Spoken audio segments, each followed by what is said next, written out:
G'day, beautiful people. Welcome back to the third live today from the Shxtty Kitty Kitchen, and this is the big one.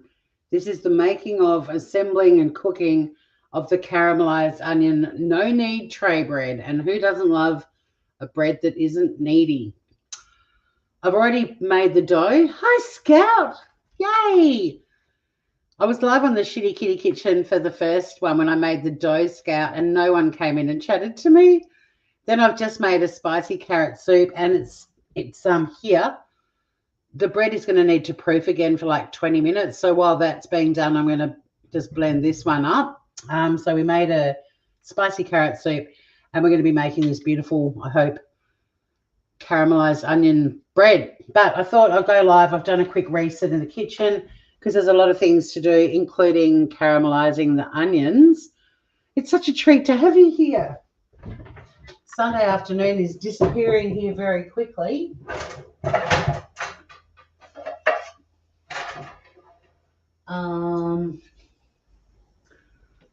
Which frying pan? I'm going to try to fit them in here, in this little one. So I might actually move that. But that's a little soup I've just got to finish off by blending it at the end. But yeah, there's still a lot to do with the bread. But the first thing is for us to make the caramelized onion. So I thought let's just go live and get on with it. I've got washing to do, clothes washing to hang out, a bed to make, a sister-in-law to sing happy birthday to. There's a lot to do still. And we're already racing towards 4 o'clock. But how cool that you're here, Scout. Woo-hoo. All right, let me get my compost bowl. Actually, what I'm going to do, because I'm using this for the bread, let me just get that out of the way.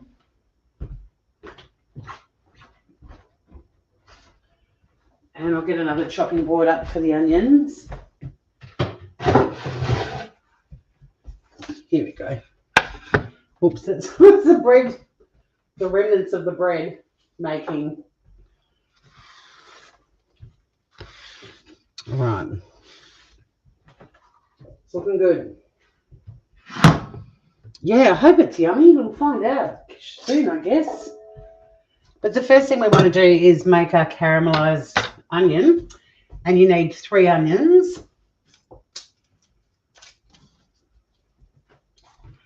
And you want to thinly slice them. But yeah, I just read the bread recipe and I was like, go live now, get on with it. The day is disappearing. Oh, it's at 1:41 a.m. You can't sleep. No, I haven't made this one before, Scout. We're all guinea pigs on this one. Because I just had Mel Mac in when I was making the soup, and she said it was 1:45. So she might be in a slightly different time zone to you, but I'm not expecting her to come back. But yeah, unless I go simulcast, nobody came to the Cheap and Cherry cooking. I think I need to do some videos for the cooking channel because, I mean, the soup that I made before really should have only taken half an hour, and the live went for an hour, and the soup's still not, like, it's finishing in the pot at the moment, but all I've got to do now is blend it. But I mean, I wouldn't probably sit through an hour-long live. I think I'm better off just filming myself and then editing it. But I like hanging out with everyone while I'm cooking. But by the same token, this is probably going to end up being like 4 hours of lives. And I probably could have done all of this in a couple of hours. But yeah, let's hang out together. Sunny was funny here before because I took the big mixing bowl out of one of the shelves just in front of where I'm standing, and she tried to jump in there while I was live. It was very cute. She likes hanging out with me too. She's a pain in the bum in the kitchen. So is Biscuit. They just get under your feet and they never learn. Like, they come back and do it again, and if you accidentally bump them or God forbid step on them, well, many opinions about that, and it's like, you're the one who put yourself there. I've been here doing my thing the whole time. But we'll just slice up these 3 onions. Maybe my dulcet tones will put you to sleep. But I was saying before, Scout, that if I had, you know, cooking and crime, let's discuss Zavgirl, I probably would have had 400 people in here. Well, I wouldn't have because there's not that. Whoa. I don't know. Wouldn't that be funny if cheap and cheery cooking? I was saying I've often thought about doing cooking and crime, but then it's kind of like, you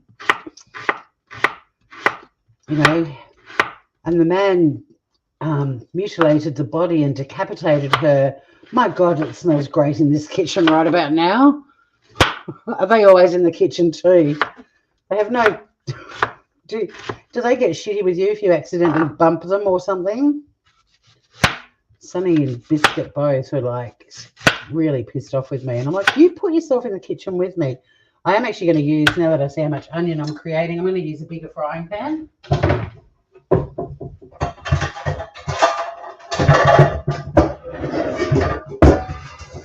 bringing out the big boy.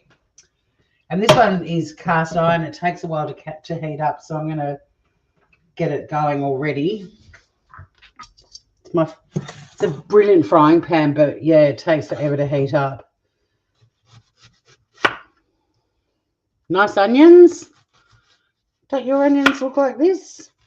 I just thinly slice them. I mean, we're caramelizing them, so they don't all have to be in rings. I always get to like this part of the onion, and then I just thinly slice what's left. And also, I don't want the butt, the core bit, whatever that's called, that bit, the hard bit.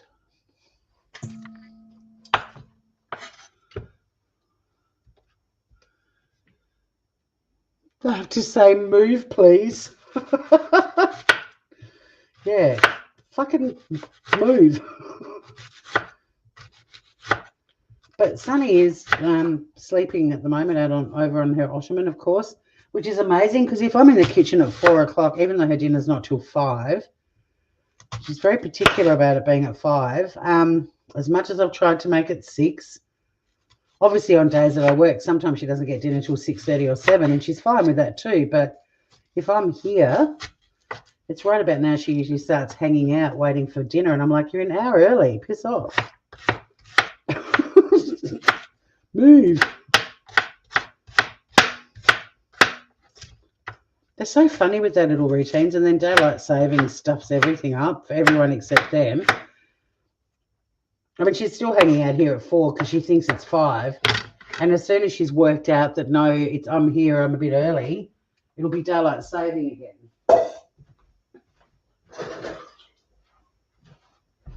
All right.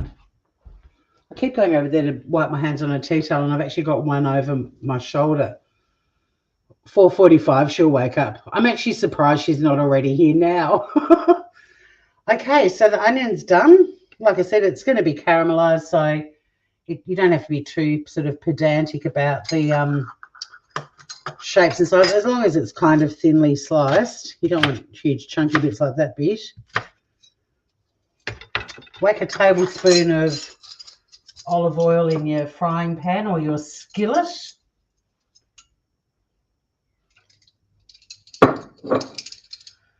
don't know how the weekends fly. Like, I get so much done on them, but the bit where I'm like, it's time to relax and put your feet up. I've thought about doing meal prep on Saturdays, but I don't like a lot of leftovers. I like things fresh. Don't get me wrong, like I love a 1 and 2 day old curry and stuff like that, but and Saturday is usually more of the out and about doing stuff day on weekends.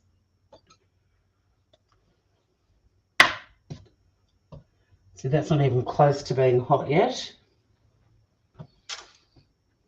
That's all right though.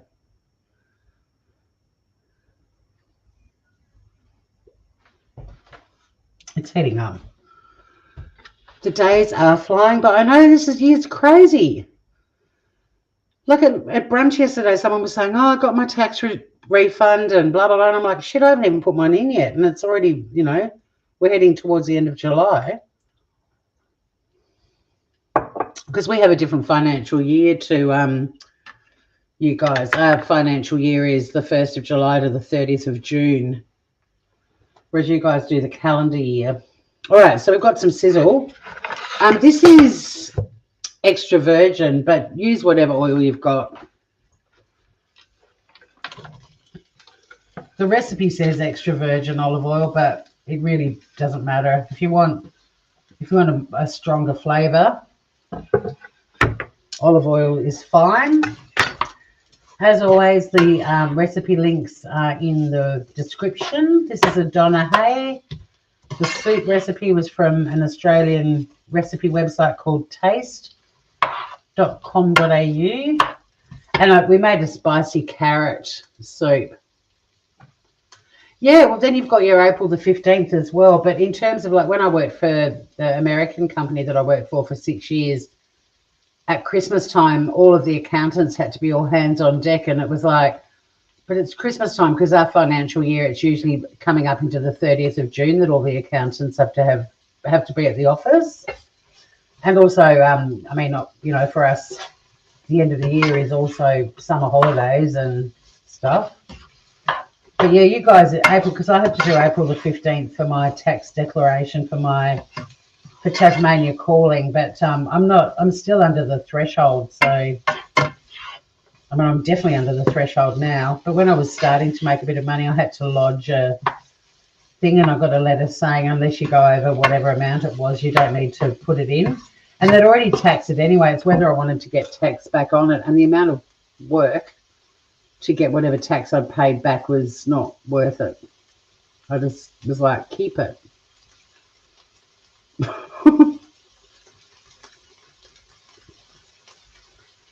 Now we're going to add to this a tablespoon of caster sugar because it is a caramelized onion that we're making.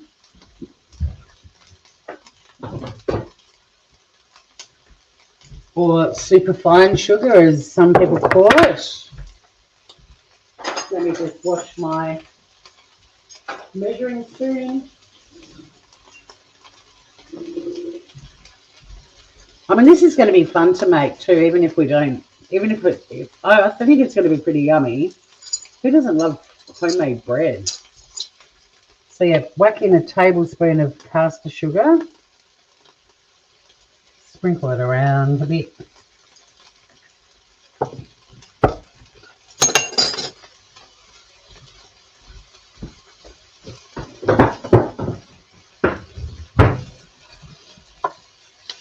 Mix that sugar through.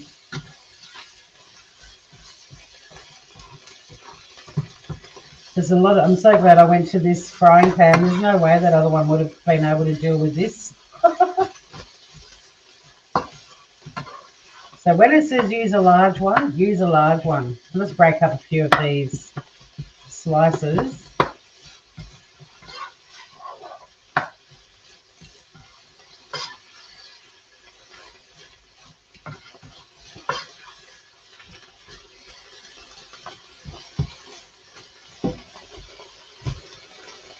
Oh, you researched it. Can you get it? Yeah, all that work for $2.50 exactly. Apparently, someone said to me, if you put your standard granulated white sugar into a blender and blend it long enough, it turns into caster sugar, which might be true. I don't know. I've never made my own caster sugar.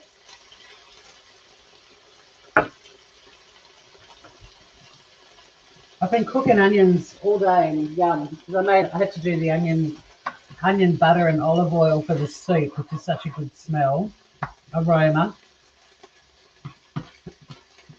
And now we've got the caramelized onions going on.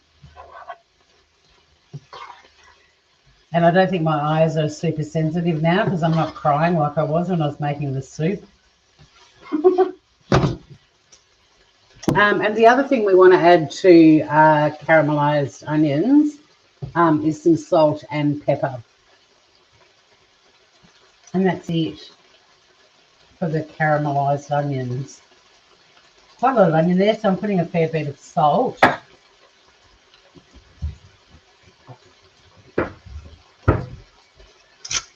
Shut up! My home does smell pretty sunny. Yes, yummy, I mean. Please don't push your caster sugar onto me. Your sugar type isn't the same as mine. I would never inflict it on you. I mean, I took sugar out of, like, I drink coffee and tea and stuff like that without sugar now. But I still cook with it. I love pepper, can you tell? Put a fair bit of pepper in.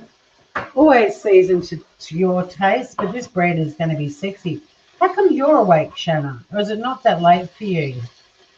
Actually, probably isn't, because it was so weird. I spoke to my friend Anastasia the other night, and she's in Arizona, and it was getting towards midnight, just when it was starting to get dark here. And I said, this is so bizarre, like, insomnia? Well, you're with Scout's insomnia. She's suffering from insomnia as well.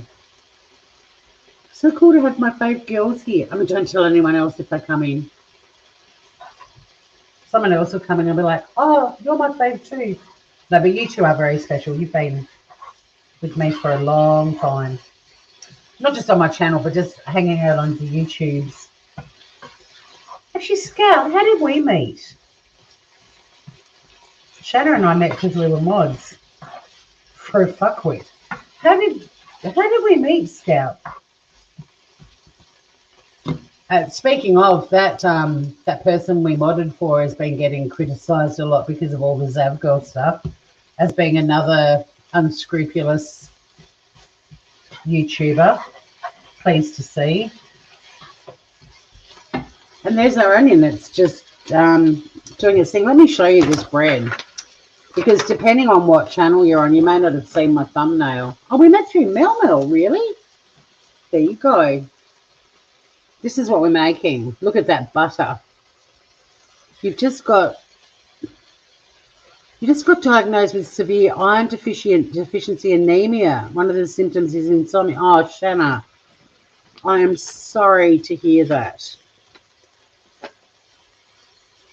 Well, you've got to be doing your vitamin C with every iron-rich thing you do. Help your body digest that stuff.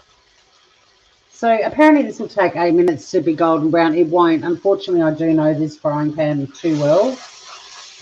It will brown eventually, but it's A, it takes forever to heat up, and B, it's a bit slow on the browning. But we'll get there. I just want to do this first, because what we're going to do basically is get the dough happening. Then we're going to spread the caramelized onions on the dough. Then we're going to fold it over. And then it's got to proof for like 20 minutes. Oh, what, they didn't? I did know about vitamin C helping iron. Yes, because I used to get iron deficient at that time of the month. And I read that you need to have vitamin C at the same time. You've probably been putting so much iron-rich stuff into your body, Shanna, and yeah, it's of no value without the vitamin C.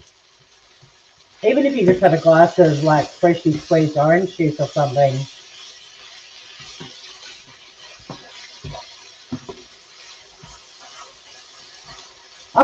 I could have healed you.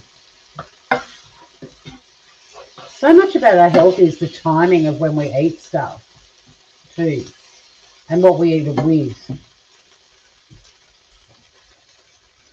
I didn't listen to her. Did she even address it? But I just meant while people have been bringing up names of unscrupulous YouTubers, her name has come up again. And quite a few people were shocked to hear it. It's like, oh my God, it's pointless trying to explain things to people. They really do have to find out for themselves. It's frustrating, isn't it? And yet other times on true crime channels, people put total misinformation out there and people just take it as a given. They don't question it at all. It's the psychology of YouTube is just a very puzzling thing.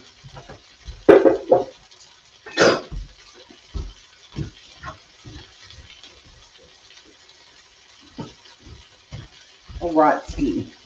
I'm going to get this bread happening, Shroon. I just saw something where she said, stop right. Oh, so she is defending her then. Stop riding Zav Girl's ass. That's what's annoying about it. Like, we have to be responsible on this platform, just like we do in every other part of our lives. If somebody does something, like I was in a live earlier and people going, people make mistakes. Everyone's got to be forgiving. It's not about that. Like, something has happened that should never have happened.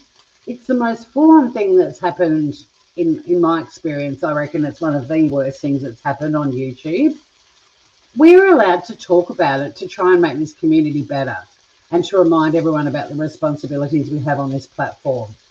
It's not that she made a mistake. She made a massive error of judgment and should have known better.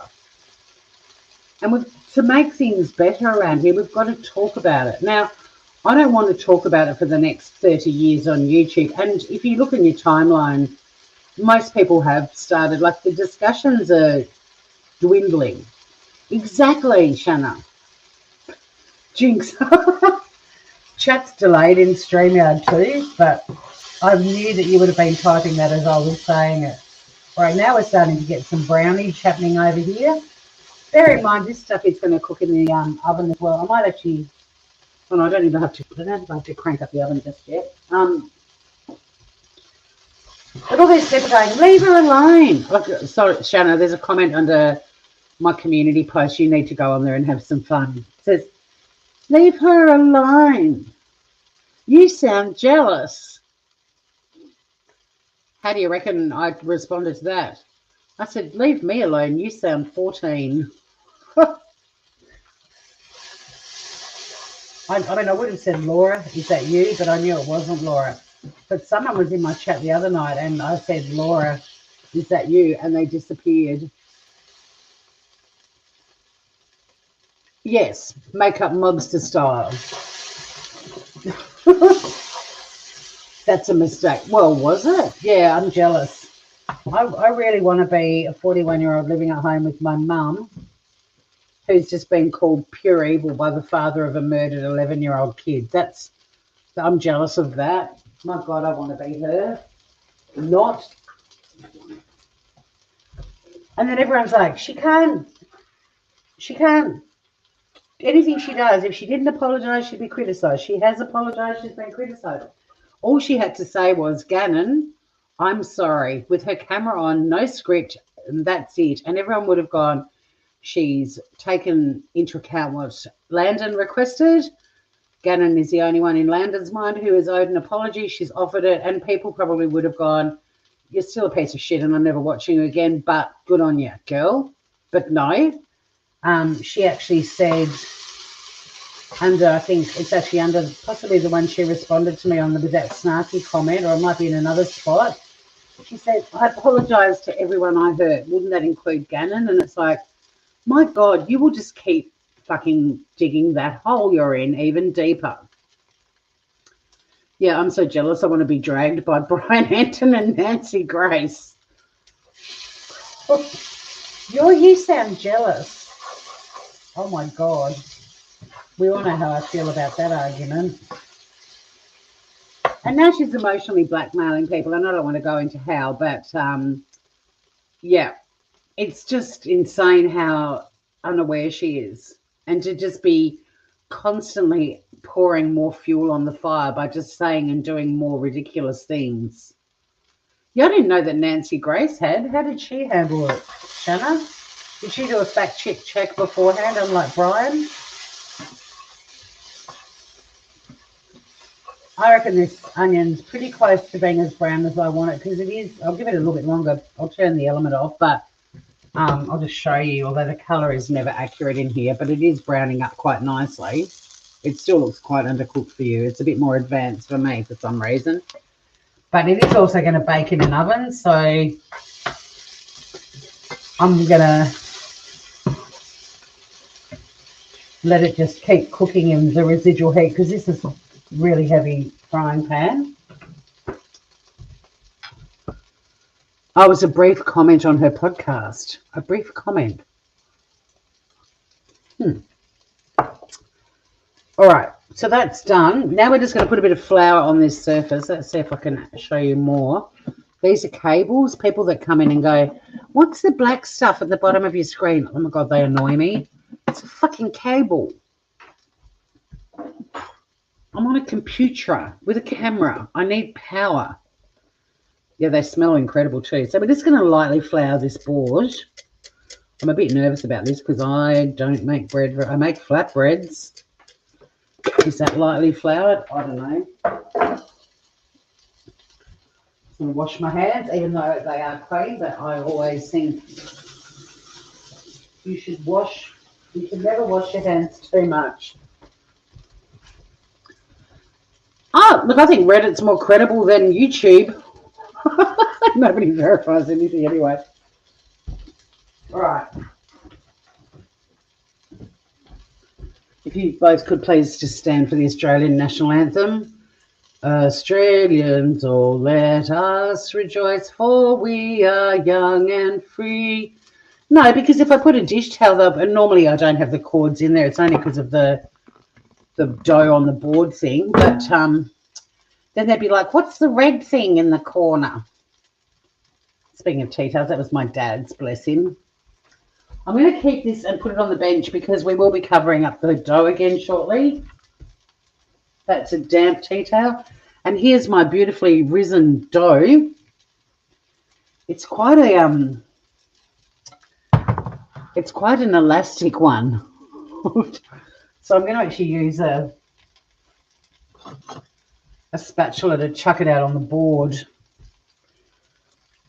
It's quite tacky, I think is the right word. Here, let me turn so you guys can see the action blob shot happening. I mean, it's coming out in one big blob, but it's still quite tacky. Not tacky like Life Perplexed.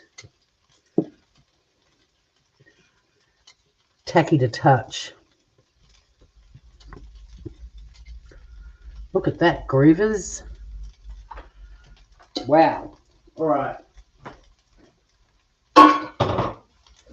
I'm really getting into making dough, which is bad because I'm really not meant to eat breads and carbs and stuff, but I'm really digging the dough. It looks amazing. It does. Who needs facts when we can just sensationalize and ruin innocent people's reputations with photos on YouTube? Exactly, Shanna. All right. I'm actually going to just sprinkle a tiny bit of flour on top because basically this dough doesn't get kneaded. It just gets patted. Like it didn't get kneaded when I made it. And it doesn't get kneaded now. What it does get is pushed into like a 3 centimeter thick rectangle. But yeah, a bit of flour on the hands because it is quite tacky. I don't know. I'm going to have to like fold this shortly. I don't know how that's going to go down, but we'll see. The onions are still sizzling away and I turned the element off 5 minutes ago. You really need it. I know, I've already made so many. A boiled peanut. Who was it? Oh, yeah, that was Capone who was originally accused of or called a boiled peanut. That's not nice. Why don't people just eat peanuts roasted? Why do you boil them? I did do a live on making the bread, yes. This is part 2 where we're in now. I made the dough more than an hour ago. It needed to sit in a bowl under a wet tea towel for an hour and proof, or whatever the word is, but I'm just going to keep pushing this down a little bit more because it's probably, I reckon that's probably about it. I reckon that's about 3 centimeters thick. And then I'm just going to wash my hands. The scary bit is going to be folding it over. That's going to be the tricky bit.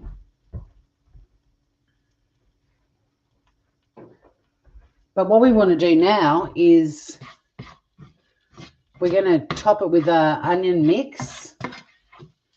Do you reckon I should? It doesn't say to let it cool down.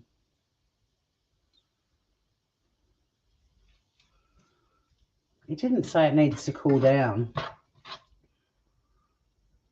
What time is dinner?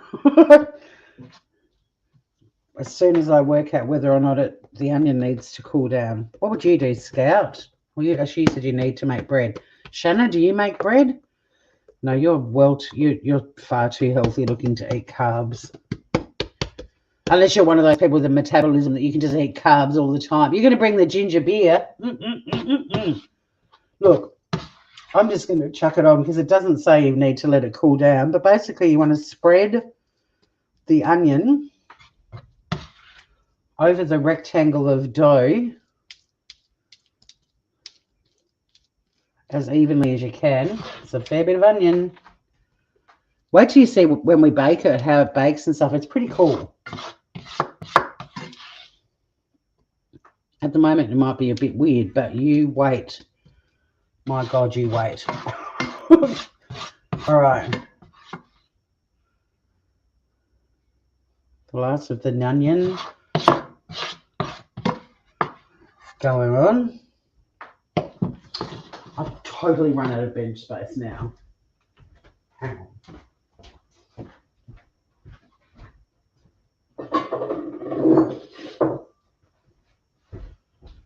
Now I've totally run out of bench space. You swallowed tapeworms. You think it already looks so good and we haven't even baked it yet. Okay, now we need to fold this over and press down to secure it. And because it's tacky, I knew this was going to be hard. Hang on. I'm going to spatula it, I think. Just under the edges of it a bit. But yeah, it's I'm just going to do my best.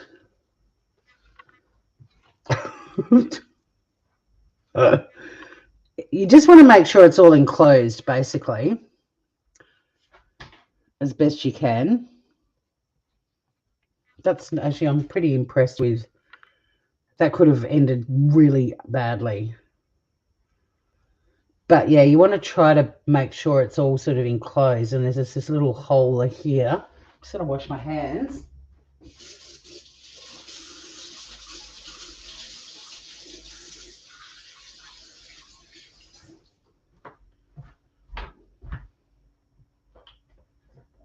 So we're almost kind of going to be closing it up. I did it, yes, but it's still not perfect, but that's okay. But you do want to sort of, a bit like a pasty, but because it's tacky, I'm actually just going to put some flour on my hands.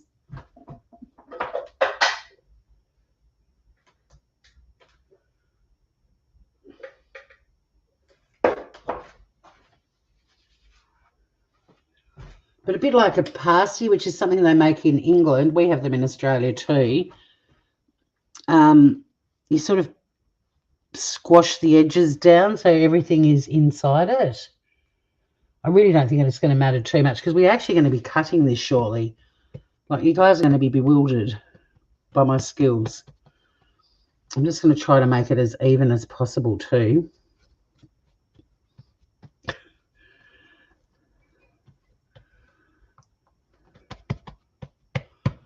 And then, now that we've done this, we want to cut it. Oh my God, I thought this got to sit for like 20 minutes before we cut it, but no.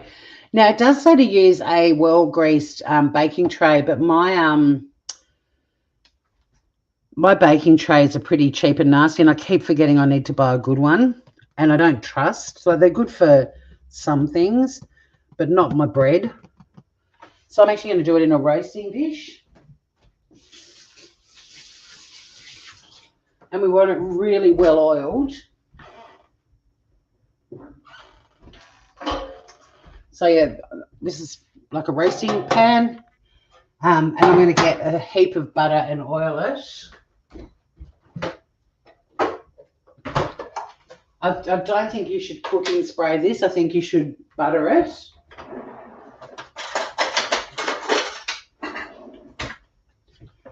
And I'm putting a big fat blob of Tasmanian Duck River butter in there.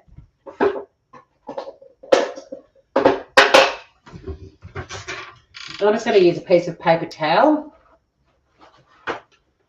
But our butter too, like yours, I think, you know, comes in little foil wrappers. That's really good for greasing pans and stuff with as well. Even I've seen people do it with like saran wrap, like what we call Glad wrap. But you just want to make sure there's a really good chunky layer of butter covering every bit of your pan. And I did overestimate a little bit. And now the cutting and putting it into here. All right, guys. I might still need the spatula. God, it's all happening. I've got very little bench space. I can't believe you guys are still hanging. You're ready to eat it now. Okay. So what we want to do is basically we're going to cut it into 7 pieces. Hopefully this is a good knife for it. 7. Something like 1. And then, yeah, this is, whoa. I've got to put flour on the knife too. I probably should have added more flour to the dough now that I think about it, but I've never made this before and I'm only just getting into baking now. How is this seriously going to work? But what you're meant to do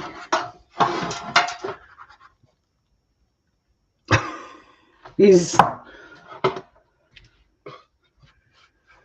look, I'm just taking them in blobs, but you're meant to put it sideways into your roasting dish. Okay, so the assembly is going to be a bit messy.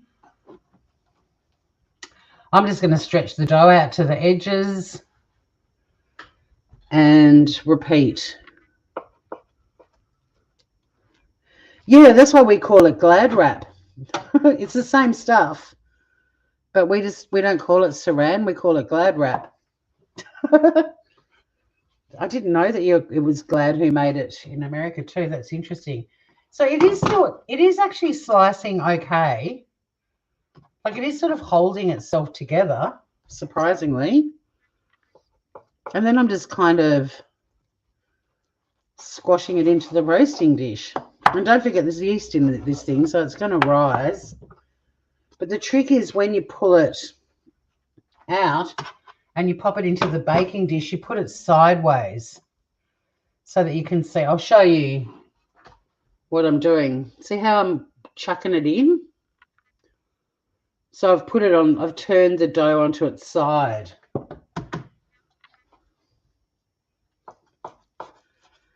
Messy is good.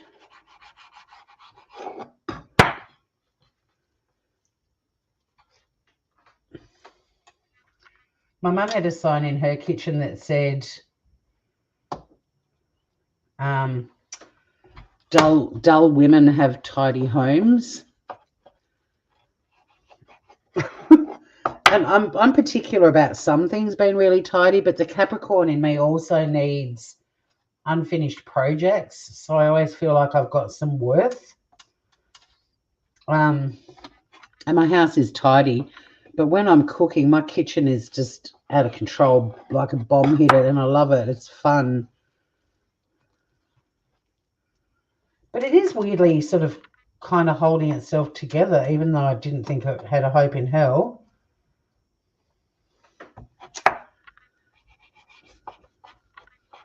Two more cuts.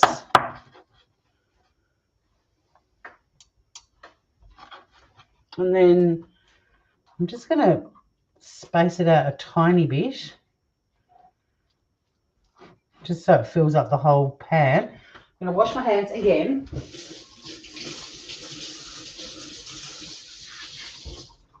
And I'll show you what I've done. Despite all the mess and everything else, it actually looks pretty bloody awesome.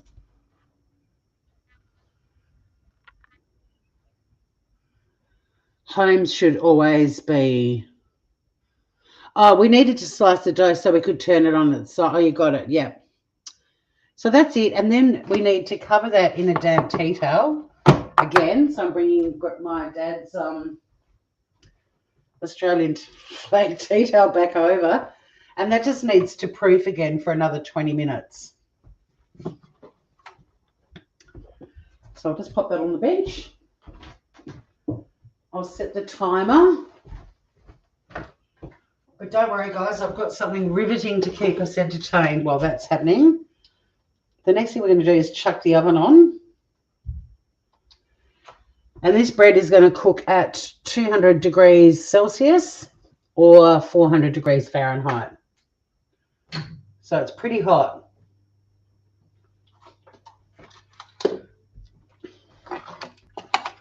I'm going to find a home for this.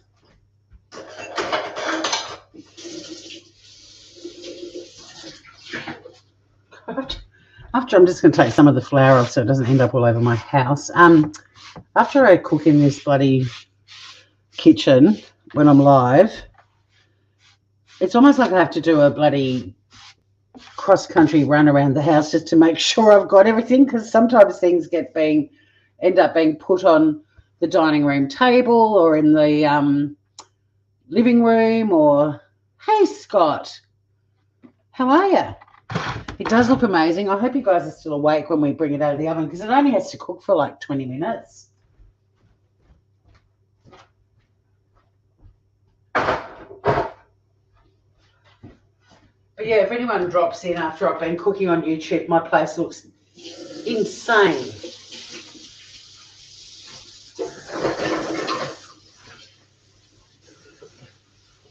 It's poor sponges. Had a hard day at the office. Let me see if I've got another one. I think it's time to get out a new scrub, a scrub mommy. These are your invention, and I love them. Best sponges ever. When you're cooking and cleaning a kitchen all the time, a great sponge makes such a difference. Some are fans of the Scrub Daddy. I'm all about the Scrub Mummy. The Scrub Mommy. Yeah, pretty easy, hey, Scout? That's why I wanted to do it, because I thought not only does it sound amazing, but so while the oven is heating up and the bread is proofing, I'm just going to give my carrot soup a blend. I do apologise in advance. There will be some noise pollution.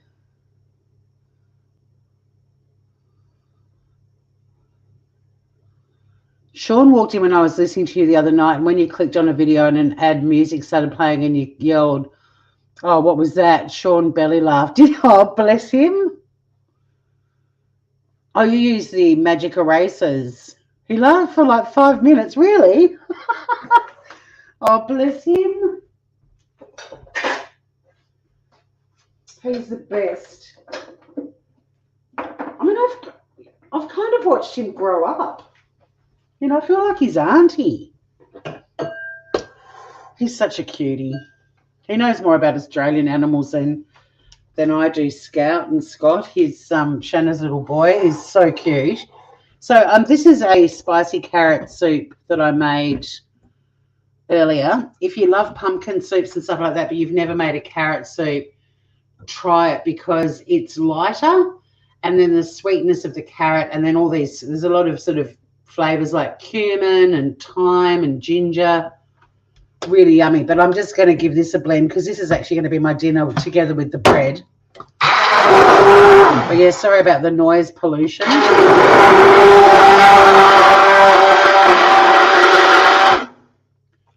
He does love Tory.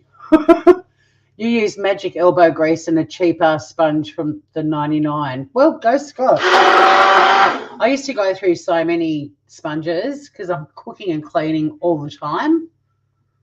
You clean once a year whether it needs it or not. Yeah, the soup recipe is super easy, and the link to the recipe is in the description, and it's on the live I did before this one.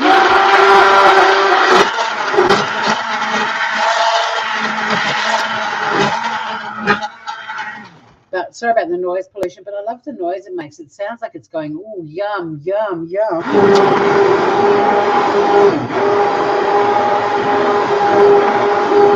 Also, another bonus for being carrot, it doesn't take nearly as long to stick mix the carrots that it does like the pumpkin.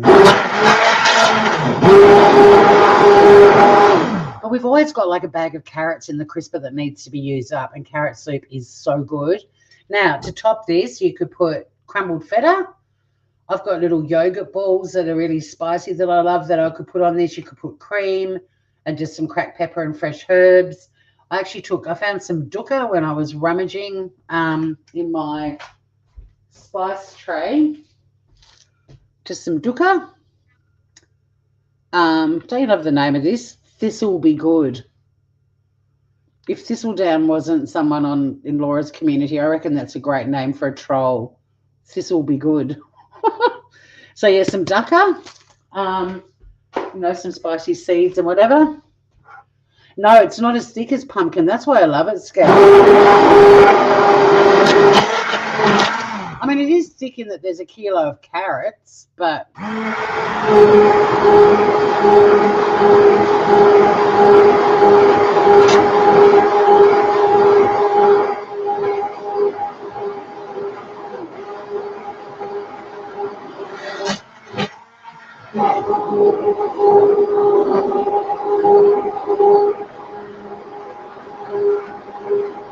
that's pretty much done. I don't mind if there's a few little chunky bits of carrot. Dang, girl, I heated up a friggin' frozen TV. Well, you're a mum. You've got to feed little people as well. You probably, the last thing you feel like doing is cooking for you as well. I'm just going to get rid of the blender bit. This one is quite thick. I've made carrot soup before that's been a bit lighter. I wish the colours in this kitchen were great. It looks like it's bright orange, guys. Trust me. It depresses me so much how bad the lighting is in here, but that is orange in the flesh. Oops, and I'm just going to do a tiny little taste test. What was your frozen dinner, Shanna? What did you have?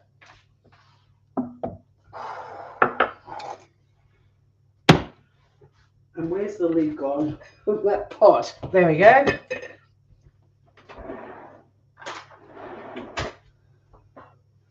But yeah, I wish the colours, because that just looks like so unappetizing. But trust me, it is like really orange. It's the same as my top. My top is the wrong colour. In the flesh, it looks very different. It's got dough on it. But those stars are orange, and they're closer to. But yeah, why does the camera do that, or the lighting? It sucks. Our lasagna is beautiful. As if you're going to make that from scratch. It's divine. Absolutely divine. It doesn't even really need a garnish at all. The cumin and the ginger and the little bit of fresh thyme. It's delicious, and it's going to be absolutely beautiful with this bread. I think anything's going to be beautiful with the bread. Anyway, that's a keeper. I'm glad I've finally done that, because the first time I ever had carrot soup, I was like, oh my God. Yeah, it does look like a golden mustard colour, but it's more like it's a true bright orange. I mean, the little dish that it's in, see how orange that is? It's actually darker and brighter in the flesh. So yeah, the lighting, I've got to work out the lighting. Yeah, the onion bread's going to be amazing, I reckon. I know that brand, Scott. I know is it the Gerber or Gerber Baby? I used to see the ads on TV when I lived in Kansas City.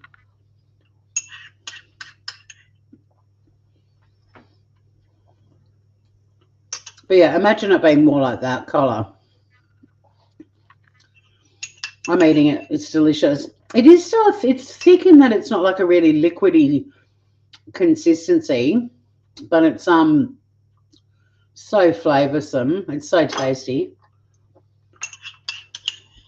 I've got a few other things I've got to get ready for the bread when we whack it in the oven. We've got to brush some milk over it, so I'm going to get a little bowl and some milk in my brush. That soup is a 10 out of 10. It's so yummy.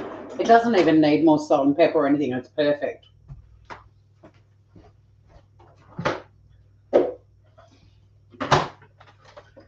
Absolutely perfect.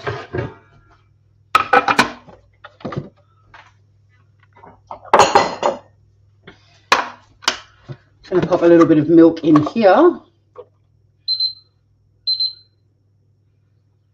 It's the final countdown.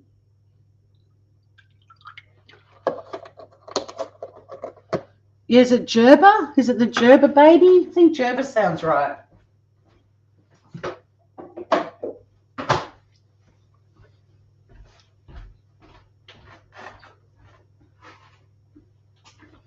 I know all the stuff. I wish I were an Oscar Mayer wiener. That is what I truly like to be.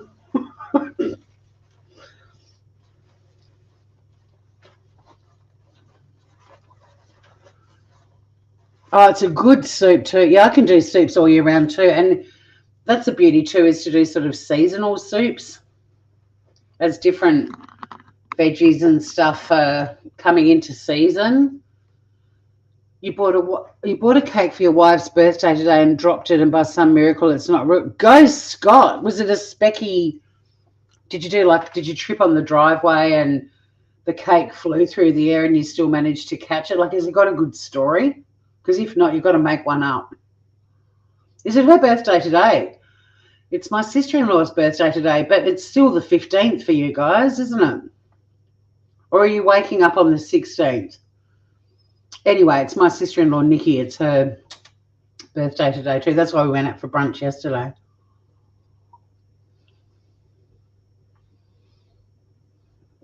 Yeah, I'm so lucky with the cake. Mind you, I mean, if my partner presented me with an absolutely smashed cake because they dropped it or whatever, I'd still love them that they'd gone and gotten me a cake, you know?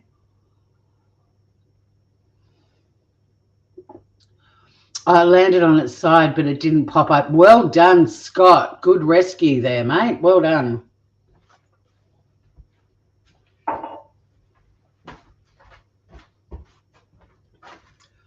I mean, I know that you guys are all on the other side of the world and you've all got insomnia, but if you make it to the end, because I can't wait to see what this bread looks like.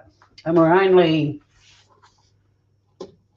minutes away from chucking it in the oven for 20 minutes. Have you all got half an hour in you? I mean, I'll show you again. This, my friends, is what we are making. And look at that delicious butter. Lashings of butter. Do you think mine will look that pretty? Also, for the photograph, someone's pulled a few pieces of onion out and sprinkled it along the top. I reckon when we brush it, remind me to pull a bit of the onion out. Or maybe it'll just happen when it expands. Who knows? I didn't rescue it. I fucked up. It saved itself. It really wants to be eaten. It does. Eat that damn cake.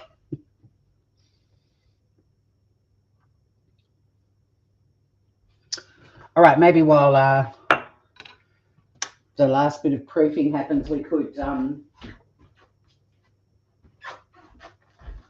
Oh, God, I feel like I need to do a eulogy with the... Of course, I had to use an Australian flag tea towel, didn't I? Anyway, Australians, all let us rejoice, for we are young and free. Oh, you're going to hang around? Thank you, Scout. But yeah, eat that damn cake. What sort of cake is it?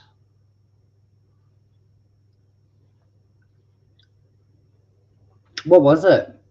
What is it?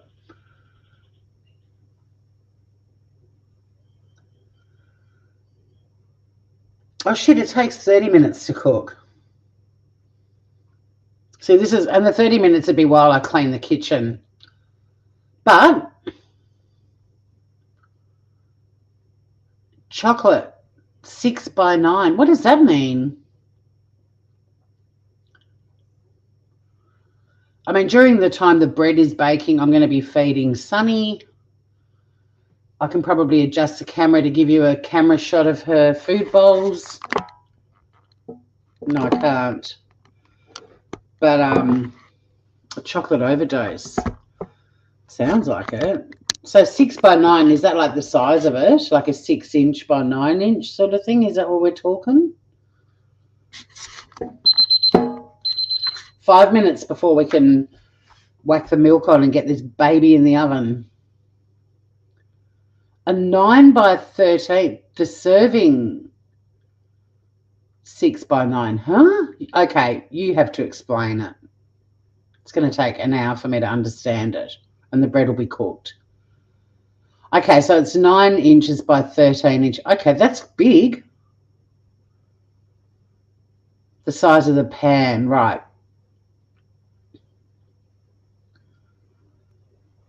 But what's the serving 6-9? What does that mean? Scout, explain yourself. No, it wasn't, but that's okay, Scott. We all make mistakes. Just ask Sav girl. Mistake. No, she made a conscious decision to put that shit out there, even though it was absolutely horrific, and she didn't even think for a minute there'd be anything wrong with doing that. That's why people were upset. It's not that hard to understand. Well, according to some it is, but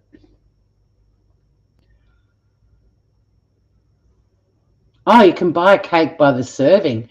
Yeah, we can too. But who's going to, I mean, if you're in the store and you're looking at a full-size cake, I mean, yeah, I mean, obviously, like, if we go to a coffee shop or something, it's nice to have a slice of cake with your cup of tea. But if you're standing there looking at a whole cake or a slice and you look at the cost of the slice versus the cost of the whole cake, you know, we've got a budget. Times are tough. Buy the whole cake. Well, unless you're me, living on my own, I'm not, mind you, the foot traffic through this house, anything that I buy, and I'm like, why did I buy that? As if it's going to get eaten. Sure enough, the foot traffic arrives, it gets eaten, devoured. I've got adult nephews and my little buddy and all sorts of people that just rock up and eat everything in sight. Garbage disposal units, I call them. I mean, they are people that I care about, but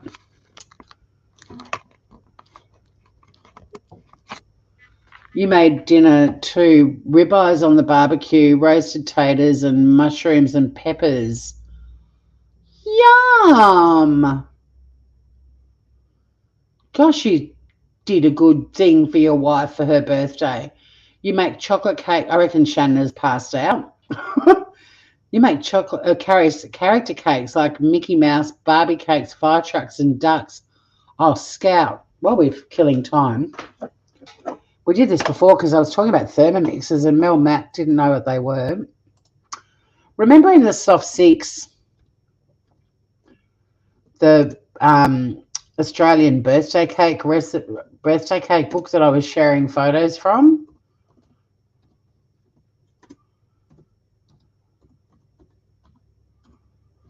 I'll line it up for when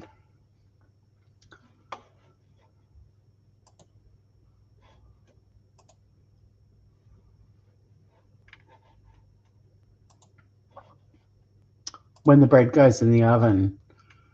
But it was like part of growing up in Australia. Every kid in Australia had at least one cake made from this book, and then mums would try, or grandmas would try, for the most part, some dads too, but mainly mums and grannies. They'd make one and then they'd be like, never again. And they'd go back to getting, we used to get, like, my grandmother used to get a square tub of ice cream and get a plate and turn it upside down, and she'd decorate it in icing and little what we call sparkling cashew, the little silver balls all over, and then she'd put it back in the freezer. We all went back to ice cream cakes pretty quickly after our mums tried to make the Women's Weekly. I mean, my mum made Women's Weekly cakes a lot, but some of those cakes weren't from the Women's Weekly Scout because they were rude. Only the kid-friendly ones. But that'll be a good thing for us to look at while we kill time waiting for the bread to cook.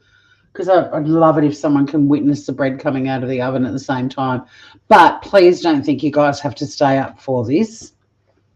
I reckon Shanna's absolutely wiped. I think her iron deficiency. Oh, my God, here we go.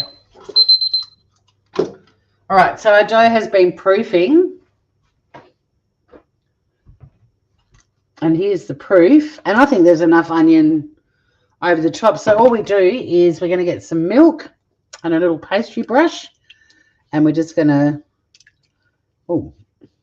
try to get some on the bread and not all over me and the counter.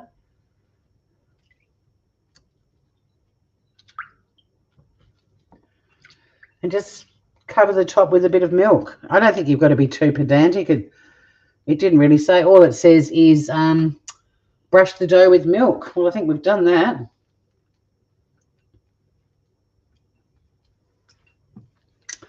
And we're going to whack her in the oven.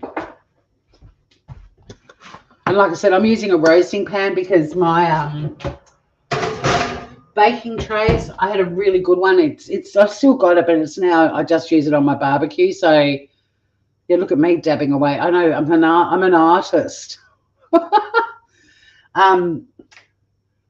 I've still got a fantastic baking tray, but it's now relegated to use on the barbecue. I love it. It's beautifully seasoned, but cooking with it on YouTube, it looks like it survived some sort of nuclear holocaust. So I decided to stop using it on the channel. And so I grabbed some replacement ones one day because I had to make a slice or something. And it was actually a pack of 6 of them that was reduced to the cost of what I'd normally pay for one. So I just grabbed them, but they're really bad quality. Like, I need to get a good one.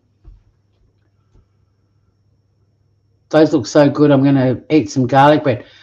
You should. And I just remembered I made garlic bread when we went away with the girls last weekend. I got a huge baguette and made garlic bread, and we only ate half of it. So I brought the other half home and chucked it in the freezer, and I've got to keep reminding myself it's there because that's an instant, easy dinner too.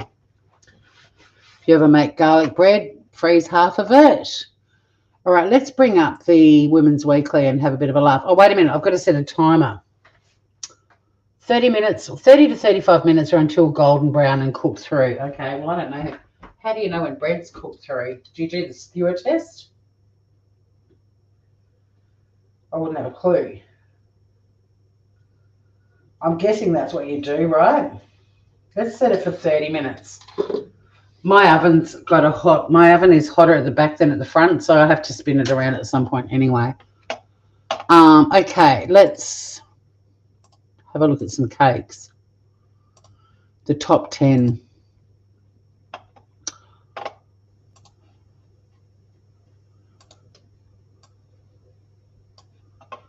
Here we go.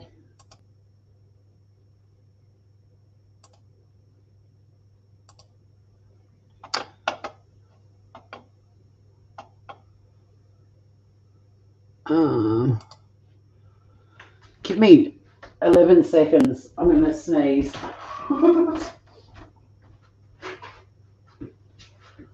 Oh, guys, you know when you feel like you're going to sneeze and you're not?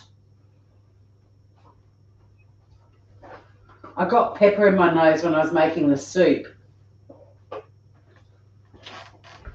Just bear with me because I think I'm going to sneeze, but I'm still not quite sneezing. Hang on.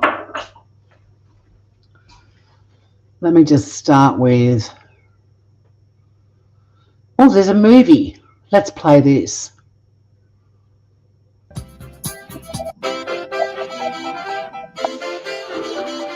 that a kazoo?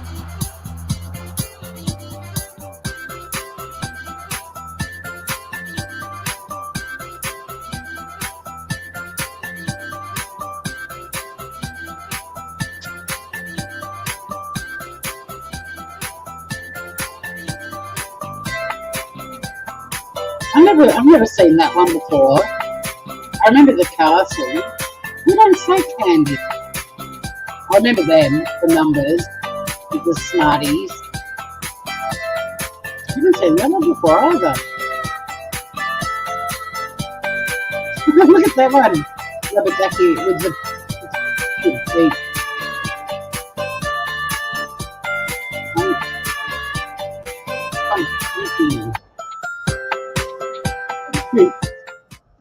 But some of those, no, that there was one. What was it? That wasn't from. They've done different variations over the years. So this one featured at a lot of birthdays. The train, which if people did it well, do you know who's an amazing cake maker? Mel. Like unbelievable. Have you seen her cakes, the photos that she's shown on her channel, Scout? Like she did it as a business. So talented. But yeah, the train one, if mums were good at the train or grannies or dads, they were awesome, but so much work. And you've got the little popcorn in the carriages. And then these look a bit like M&Ms, but in Australia, these are called Smarties. Similar concept. They've got the sort of hard candy shell, or we say lollies, and a chocolate insides. But these are all, down here, the tyres, they're chocolate-coated biscuits with little Smarties added. But that one was my generation.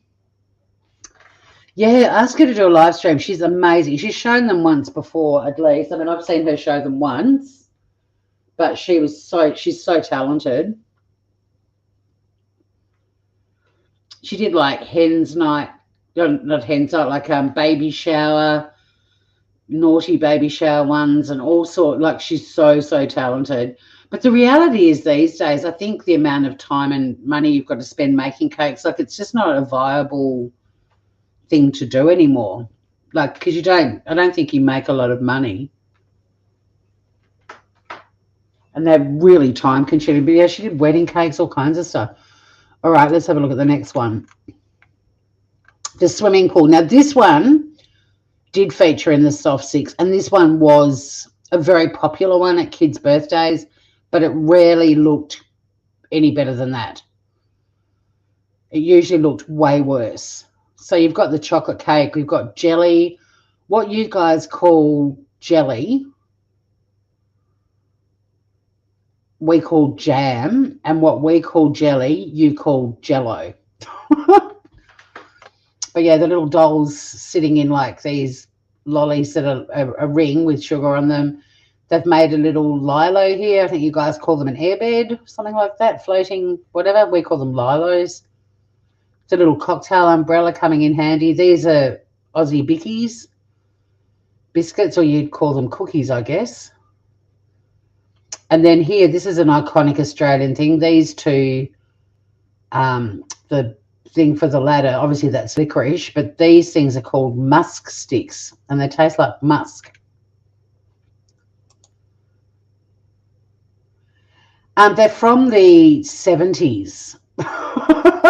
But they keep putting different versions out. So there are a few in that little video we just looked at that weren't around in my my generation. But yeah, my mum and grandmas were making us these cakes in the 70s.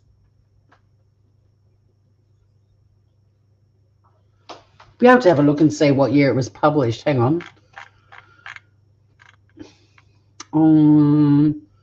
No, see, this is saying 80s and 90s, but that's bullshit. Whoever wrote this chick. No, I had them at my birthday parties in the 70s. So we'll Google when it was first published. Now, the Dolly Varden, we did have, there was definitely a Dolly one. I don't remember her having a marshmallow skirt. But basically, yeah, they're marshmallows, and someone's had to flatten them because they're usually like more like a marshmallow, you know, toasting over an open fire sort of shape. But I don't remember them from my era. Yeah, musk sticks are a very Aussie thing. I watched an American who got sent a box of Australian snack foods and they didn't like the musk sticks at all, but they're really yummy.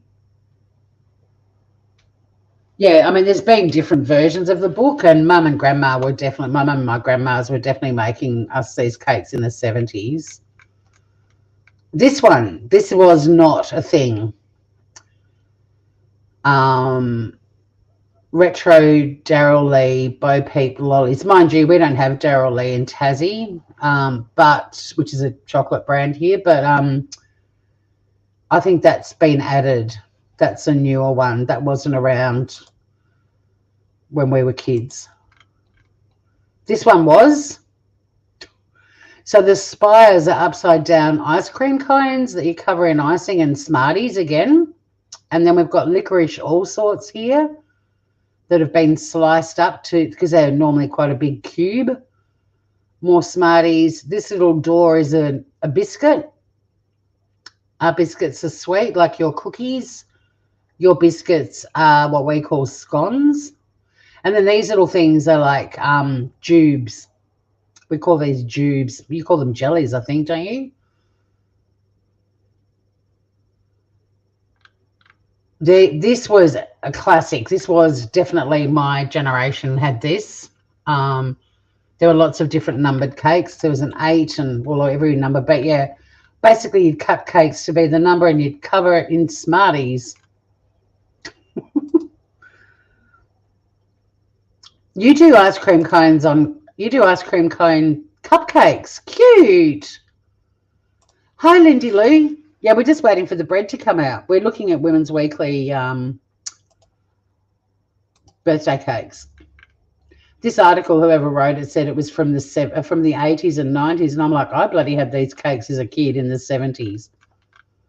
This is a new one, the beautiful butterfly. That was definitely not in the 1970s version. Absolutely not.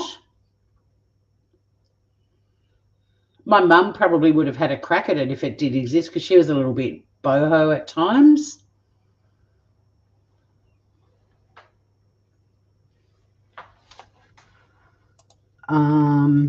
Rubber ducky, infamous. Now, rubber ducky, many mums tried to make, and my God, I think there's even a website just dedicated to attempts at making this cake.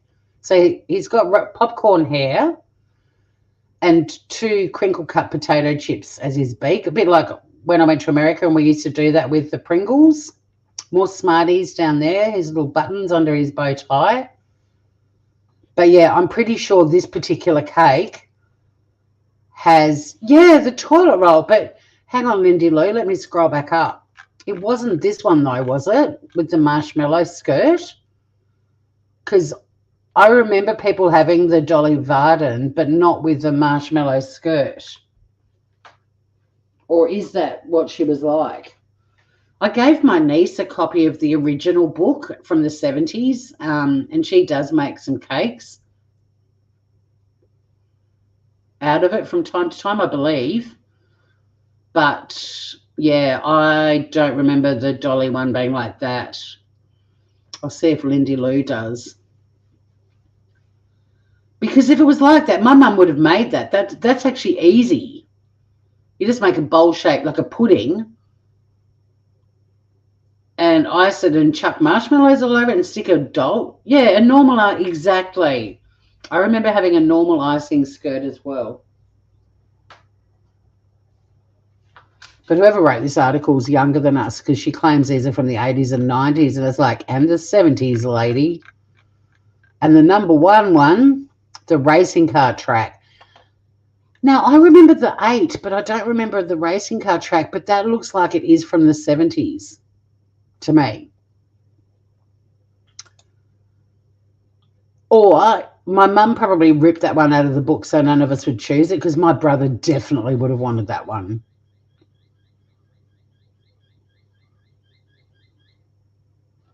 How's my bread going? Oh, my God, it looks so good. I'm so excited. I'm going to get the butter ready to try this stuff. It does say to have it hot with butter straight out. And it says if you make this for like a dinner party, the bread, it says to serve it in the pan that you've baked it in, so people can just rip off what they want. That's the way to eat, isn't it? You had on your 10th birthday. Yeah, well, me too. Well, yeah, we worked that out earlier, didn't we? We were both 67 babies. What a great year that was, huh? Let me just see. Even Women's Weekly is saying iconic cookbook of the 80s, but no, when was it first published?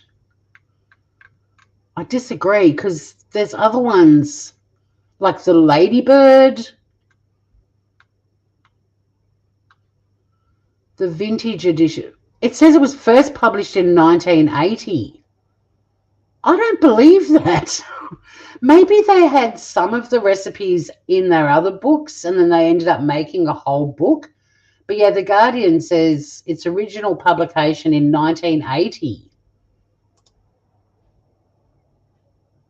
I reckon they must have put some of them. I think what they did was they put some of them in their other magazines, like the cakes and desserts and stuff, and then realised it was worth publishing an entire book. Because, yeah, The Train and the Ducky. But here, since it's original public, no, I don't need to register. I'm already registered.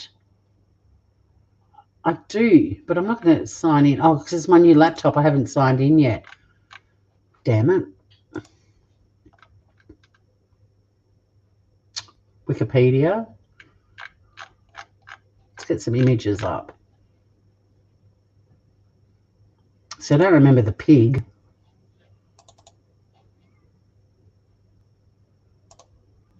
Like little piggy. Jeez, look at that. And that's their website, and that's the version of it they're showing. I'm glad that wasn't a thing. Oh, I'm not showing you. Hang on. Yeah, I'm going to pull out, because I've got my mum's and my grandma's Women's Weekly cookbooks, and I'm going to look at the back of them where they had all the desserts and cakes, and I bet some of these, like probably the pool.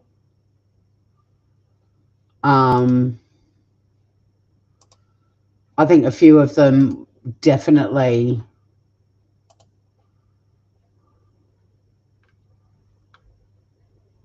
I mean, even the cover of the book, like, yeah, this is saying it was turning 40. I mean, there's definitely newer ones.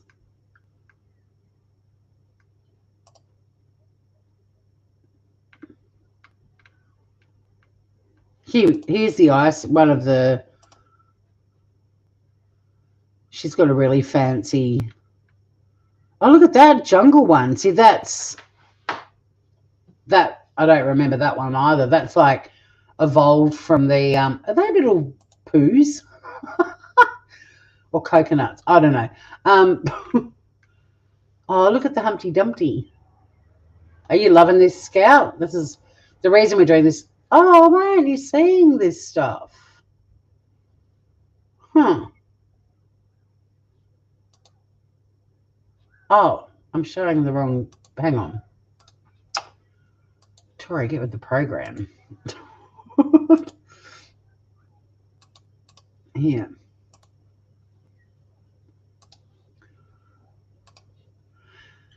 You do the Barbie with icing, not marshmallow. So yeah, this is a new one. This is a jungle sort of one that's kind of an offshoot of the pool. It's pretty cute. Humpty Dumpty with Smarties, sprinkles. These would be something. Oh, look at this icing work and stuff. Yeah, that's the sort of stuff Mel could make. Oh my God, there's a kitchen. And someone's poshed up the train and made it look 3D, sort of going up a hill on a train track.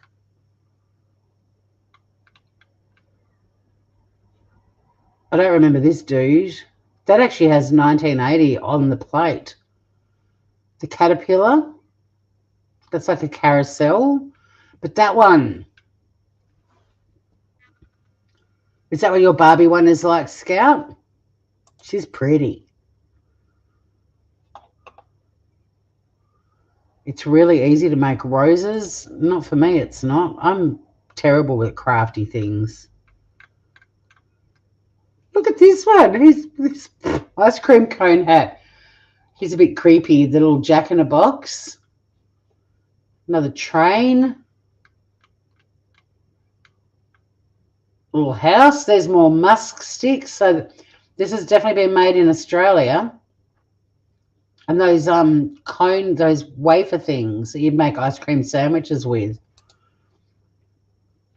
You dust it with edible glitter. You could make an edible glitter candle. Oh, the old rotary phone, bless. And then the modern day phone. Bring these back. I miss the rotary phone. There's the ducky, the little piano. I remember the piano. Oh, there's a shark.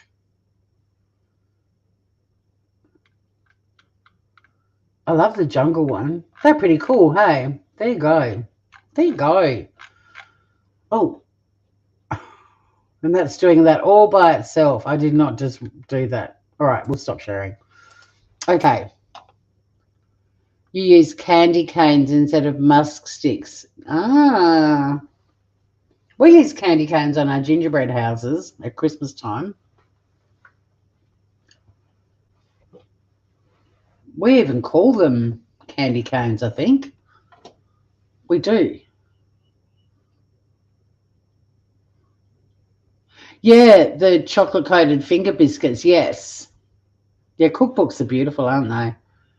I love reading all the blurbs and the chefs giving tips and saying where they first learned the recipe, and, you know, you get a real idea of the chef's personality. Like Yoshimoto Lengi writes beautiful stuff in his books. I'm just going to give my bread a quick flicker out. Oh, my God, this looks amazing. Yum, it smells incredible too. How long have we got? 11 minutes. It's looking pretty cooked. I'll do a skewer test in a few more minutes.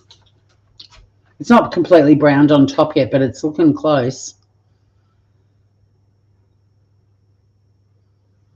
Yeah, so those chocolate-coated finger biscuits are a giveaway because I don't... Do you have bickies like that in the States, Scout? Those...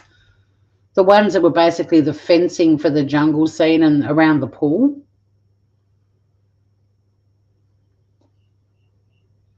A rather dainty little biscuit to have with your cup of tea.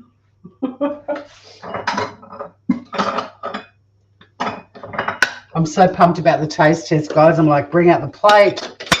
Because, I mean, I'm going to... Actually, I might start warming up the soup again because I'm going to have dinner. Well, it's only 5 o'clock, Tori. No, you're not. I'll heat the bread up again. But I'm going to take the soup and the bread to lunch, to work for lunch tomorrow and again on Tuesday. Ah, chocolate lady fingers. There you go. See, we do have some things similar. It's really often just the words and the names of things that change. I'll show you my favourite cookbook.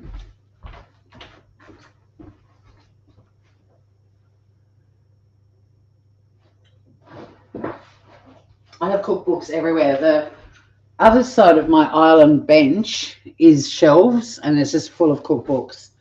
And then I've got 2 shelves above me that are all cookbooks. And then I've got a dresser over near my dining room table and the big sort of open hutch in the middle bit of it, all cookbooks. But this is my favourite. Isabel Allende, Aphrodite. The love of food and the food of love. And it's all about bacchanalias and orgies and also just one-on-one situations where food is an aphrodisiac essentially, And she says, I dedicate these erotic meanderings to playful lovers and why not? Also to frightened men and melancholy women. The reason it's my favorite is because her writing is beautiful. There's gorgeous quotes in here. There's unbelievable artwork.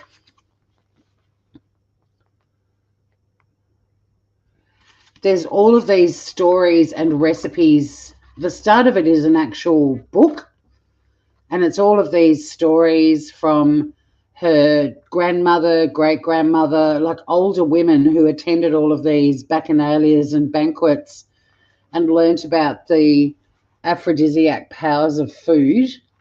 So there's this rollicking good read about all of these, like, just absolute gluttonous, hedonistic pig outs. And, yeah, it's full of beautiful artwork.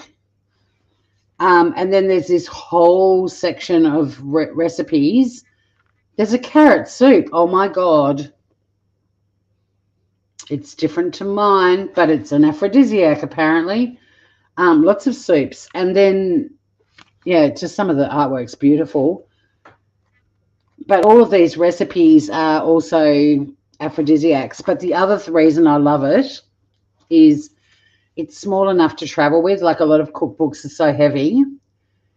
And also, I'm really tactile, and the quality of this paper, it's like touching silk, but it's really robust and strong.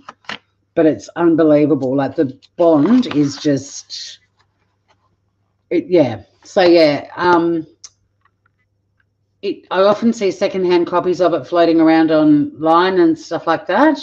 I've given it to so many people. But it's a novel and a cookbook in one, and it's just gorgeous.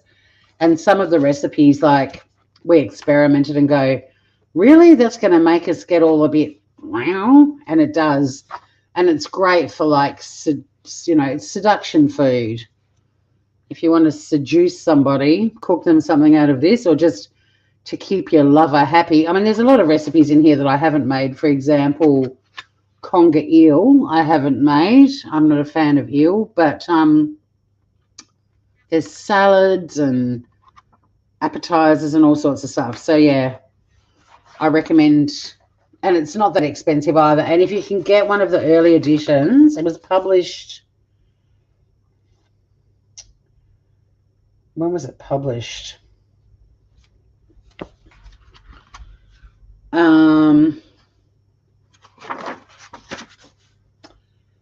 It was first published in 1998.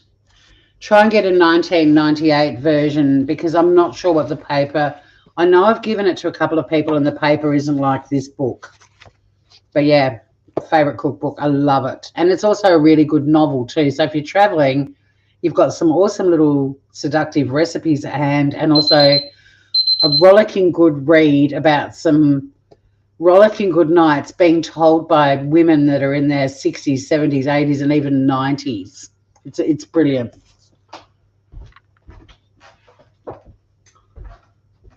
So, yeah, that's my favourite. How did I come across it? Someone recommended it to me, and they had it, and I've got no idea who it was. I was living in Adelaide. I was at uni, and someone said to me, you've got to get this book. And I did. And I can't remember who it was. But it's just beautiful. And she writes beautiful books anyway too. Like, I'd already read a couple of Isabel's books before I discovered Aphrodite. But I'm pretty excited to hear carrot soup is in there as an aphrodisiac. Yeah, baby. I'm so glad I went early when I did. I'd be, because it's getting dark here. I've still got washing. Mind you, the washing's going on a drying rack inside. Sunny and I are very excited. It's the final of MasterChef tonight to see who's going to win it. I'm hoping it's Brent.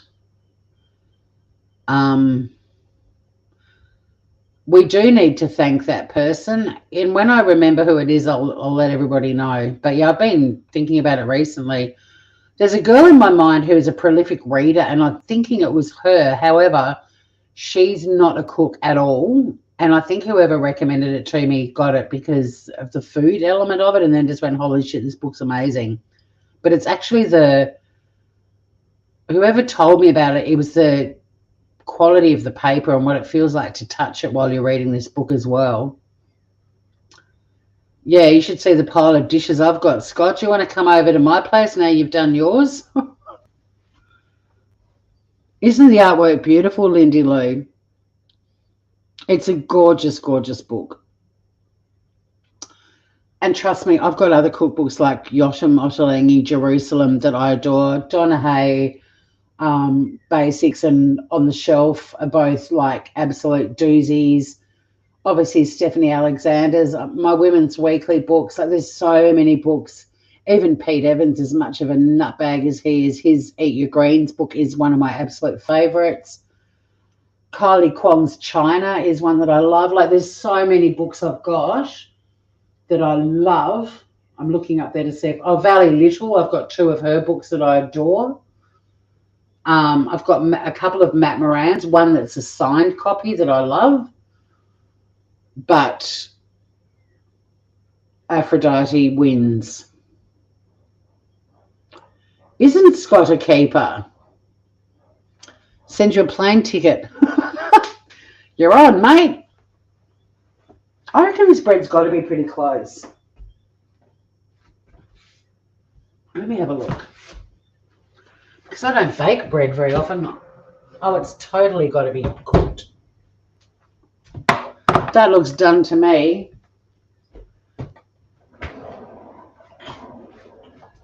Oh my God, yum.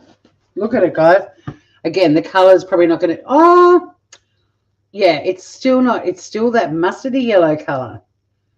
It's really pretty. The bits of onion that were poking out are gorgeously burnt on the top of it. It's got a gorgeous crust. Let me see if I can hear that. But will it be soft and fluffy on the inside? But the recipe, Donna Hayes said, serve it on the table in the pan still, so people can just, ow, I grabbed the handle, not the thing. It was hot because it's just come out of a hot oven. So people can just basically pull off what they want. Doesn't it look amazing? It looks so good. And the color of it is darker brown than it looks to you. Like, it's got this gorgeous top loaf brownie color. I'm going to take a piece from here to do a taste test. Yes, normally I would actually just be ripping it off, but it's still so hot. Haha, you're a bit late. We're already digging in. Oh my God, this looks amazing. It smells incredible too. Like, it doesn't smell oniony, but you can tell there's, oh my God. All right, it even does its own pull apart because it's food porn, guys.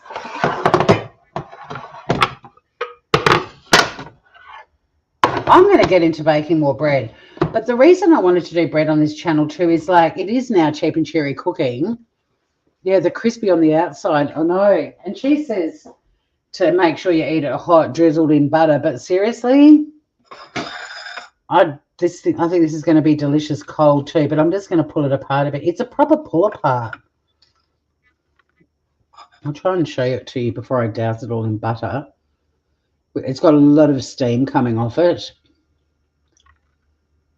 Get the color. Show them the color. See that? But it's even a little bit darker than that.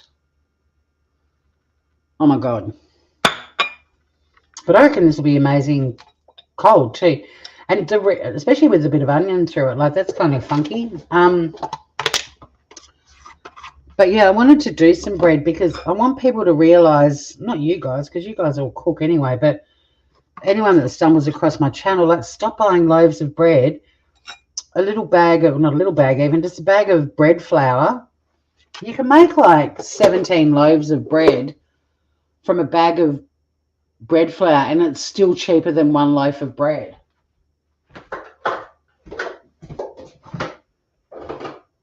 And admittedly, you know, there's a bit going on to cook, but I mean, that is a week's worth of bread minimum for me. I mean, well, that's actually, there's no way I could even eat that in a week. Yeah, dip it in the soup. Exactly. That's what I'm going to be doing a bit later. But just for the taste test. Don't hold back, Tori. Just, oh God, I can't tell you. That is, see how light and fluffy that is on the inside. And look at it all just drizzling like melted butter. Oh, my God. Yeah, it's really fluffy in the middle. All right. I'm pulling a bit of the crust off and I'm dipping it in the butter. Hang on, I need some onion with it. Well, the onion is kind of embedded in certain parts. All right.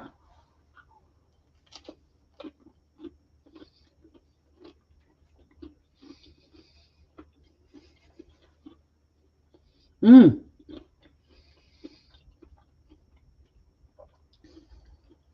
Yum.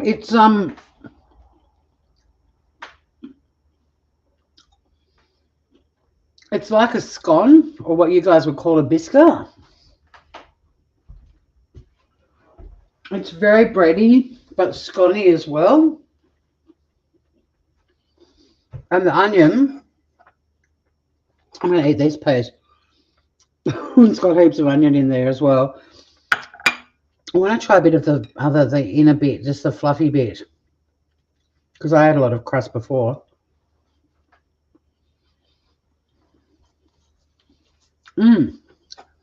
It's really light and fluffy in the middle. This is a super crunchy bit of crust, but I want to bite into that so you can hear the crunch. Hang on. ASMR with Tori.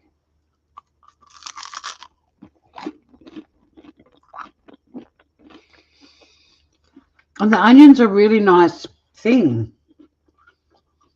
Oh my God. That was so easy too. It did get a bit hairy when we had to roll it over, and it was a bit tacky. It probably could have had a little bit more flour added to it, but I'm learning bread, so that's something that next time I'll add. But I still managed to shape it, put the onion, flip it over, then cut it and put it in the pan sideways. Oh no, I'll show you the pan again. Hang on.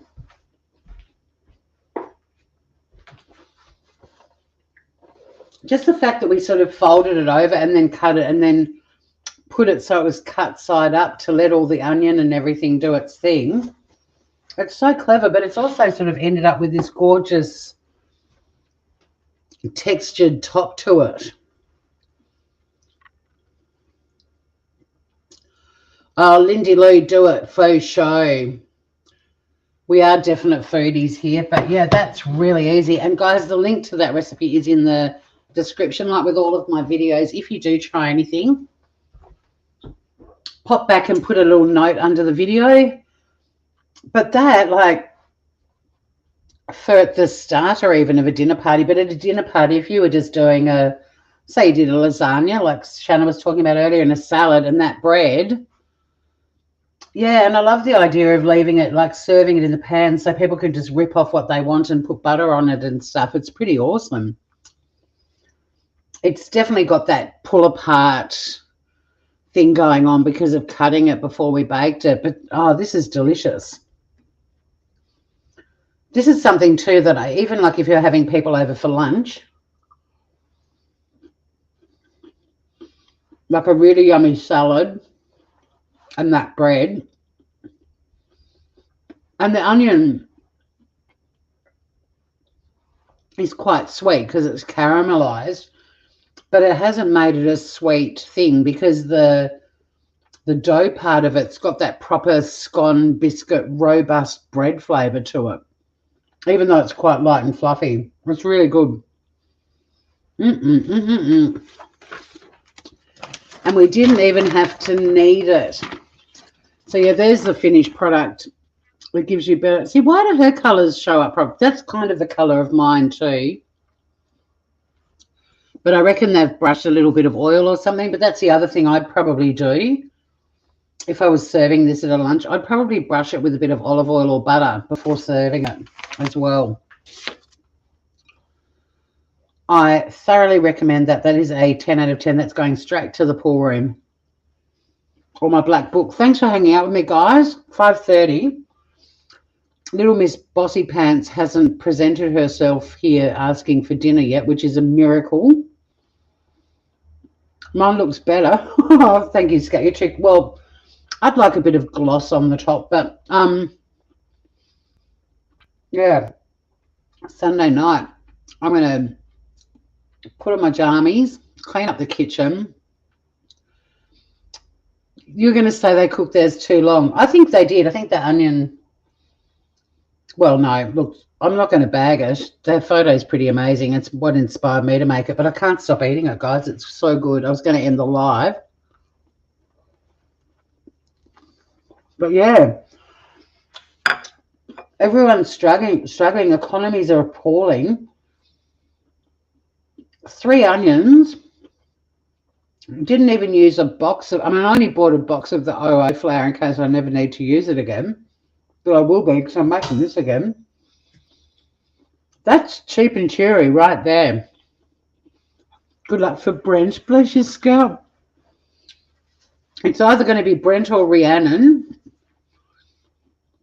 But Rhiannon is already like the Australian national over 40s women's water skiing champion. You know, she's already a high achiever, whereas Brent was in a previous season of MasterChef and he withdrew because actually, Scout, did you watch the live I did on Jocks on Philo, the MasterChef judge in Australia who died age 46 right before the season launched? Well, anyway, you may or may not have, but Brent featured in that because the reason so many people adored Jock, apart from the fact that he was an amazing chef and beautiful human being, who also had the most colourful, incredible life, but Brent pulled out of the season of MasterChef because of the stress and he was just so anxious. And you probably remember there was a moment where Jock was with a contestant and he handed him his worry beads. Well, that was Brent. And they brought Brent back. And because it's the last season with Jock as a judge, sadly, I think it'd be a beautiful, like, little end to the story if Brent wins it, because we're all just like, this is the last episode with Jock in it. Yeah, so Brent was the guy he gave the worry beads to and sat down with him and opened up about his anxiety as well. And it was a really empowering moment, especially for Australian men, to see these 2 men talking openly about anxiety. It was really fantastic. But yeah, so go Brent, hopefully. Brent does a lot of stuff on the hibachi, the little Japanese open flame grill. And look, Rhiannon, she's already a national champion in Australia for water skiing. Let Brent win the prize. Yeah, we're rooting for Brent. I mean, I love it when Americans say that, because in Australia, that's like root means sex. But root on, Scout. I love you guys. That bread is a 10 out of 10, and it's cheap and cheery. So is the spicy carrot soup. Dinner is sorted. I'm ready for the working week, and I'm going to really enjoy having these for my lunches for the next couple of days as well. I will not get sick of having this stuff.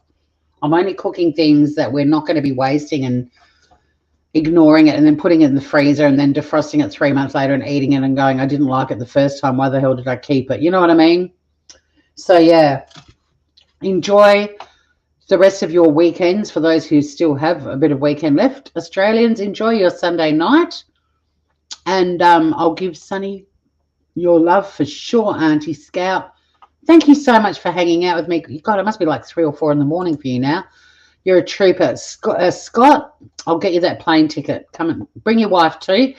And thanks to everyone else that hung out with me in all of the lives. And Lindy Lou, if you do have a crack at the soup in the break. Hey, Francesca. Sorry, gorgeous. I didn't spot you. You snuck in. Good to see you too. But yeah, Lindy Lou, do let me know if you make it what you think, because I know I'm going to have a really yummy dinner, and I know the lunches at work for the next couple of days are going to be awesome as well. But yeah, I love you guys so much. Thanks for hanging out again, and I'll see you all very soon. Happy cooking, everyone.